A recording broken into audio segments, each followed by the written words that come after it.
2025 November মাসে আমাদের অধিকার ভাতা অর্থ মন্ত্রণালয় থেকে নাকচ করে দেয়।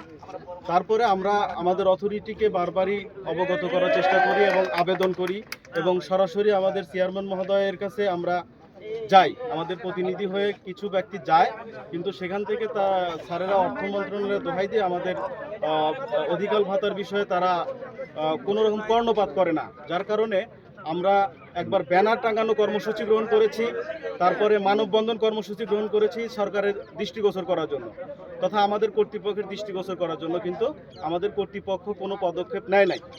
যেহেতু আমরা 9টা থেকে আমরা আনলিমিটেড সময় রাত্রি, কখনো রাত্রি 12টা, কখনো রাত্রি 1টা, কোনো সেকশন আছে রাত্রি 2টা পর্যন্ত আমরা পরিশ্রম করি শুধু সরকারের স্বার্থে। এতদিন এই জন্য আমরা কোনো রকম বিরোধমূলক কোনো পদক্ষেপ নেই নাই। এখন আমরা বিরোধমূলক কোনো পদক্ষেপ নিচ্ছি না। আমরা অধিক সময় আমরা পরিশ্রম করব না। সরকার ঘোষিত সময়ের বাইরে অর্থাৎ 9টা থেকে 4টার মধ্যে, 9টা থেকে 4টা পর্যন্ত আমরা পরিশ্রম করে 5টা পর্যন্ত, আমাদের যেহেতু 4টা পর্যন্ত অফিস, আমরা 1 ঘন্টা সরকারের সাথে আরও বেশি সময় কাজ করলাম করে আমরা 5টা থেকে 7টা পর্যন্ত আমরা কর্মবিরতি দিয়েছি। আমাদের এই কর্মবিরতি শুধুমাত্র আমাদের অধিকার ভাতাটা পুনরায় চালু করার জন্য।